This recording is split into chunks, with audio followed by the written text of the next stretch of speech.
आपल्या basic Marathi news मध्ये सर्वांचं स्वागत आहे। आमदार बालाजी कल्याणकर यांची तब्येत ठीक नसताना सुद्धा उमेदवारांच्या प्रचारात आलेले पाहायला मिळते। साहेब, तुमची तब्येत ठीक नाही कळते, नागरिकांच्या उमेदवाराच्या प्रचारात आलात, कसा प्रतिसाद काय सांगतो? तुम्हाला कोण म्हणले तब्येत ठीक नाही? माझी तब्येत टणटण आहे। आणि आज प्रभाग क्रमांक 9 मध्ये शिवसेनेची प्रचार रॅली आज सुरुवात झालेली आहे। देवी आपली कोणती देवी, सीतामाता देवी इथून सुरुवात केलेली आहे मोंड्यामध्ये। आणि या भागामध्ये सगळीकडे प्रचार रॅली प्रचार करत आमचे सर्व पदाधिकारी आणि आमचे शिवसेनेचे चारही उमेदवार या प्रचार रॅलीमध्ये आहेत। आणि आमचे जिल्हा प्रमुख गंगाधर बडोरे साहेब तसेच इतर व्यापारी या प्रचार रॅलीमध्ये उपस्थित आहेत। आणि या रॅलीला चांगला प्रतिसाद आहे।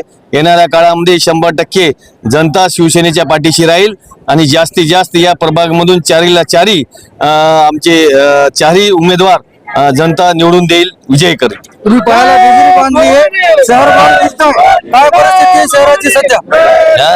तुम्ही पाहायला बिगरी बांधली आहे, शहरभर फिरताय, नागरिकांच्या गाठीपेटी घेत आहे, शहराची काय परिस्थिती आहे सध्या? शहराची परिस्थिती चांगली आहे। या नांदेड उत्तर मतदारसंघातला मी आमदार आहे, माझी दुसरी टर्म आमदार आहे।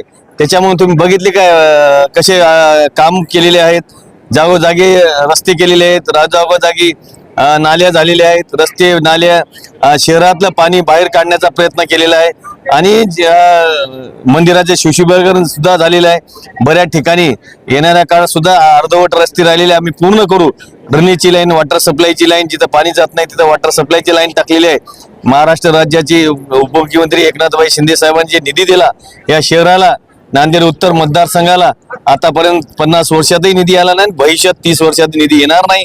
या निमित्ताने सांगतो, येणारा काळ हे शिवसेनेचाच राहील आणि शिवसेनेचाच महापौर राहील। हेमंत पाटील हे प्रभाग क्रमांक 3 मध्ये अपक्ष उमेदवाराच्या प्रचारात गेले होते, कसं बघतोय याच्याकडे? त्याच्यावर मी बोलू शकत नाही। आणि जे आज नांदेड उत्तर मतदारसंघामध्ये प्रचार प्रतिसाद भेटत आहे, 100% येणाऱ्या काळामध्ये जास्तीत जास्त आमचे शिवसेनेचे उमेदवार जास्त निवडून येतील आणि महापौर आमचाच होईल आणि आमच्यावर डिपेंड राहील महापौर। भाजपचे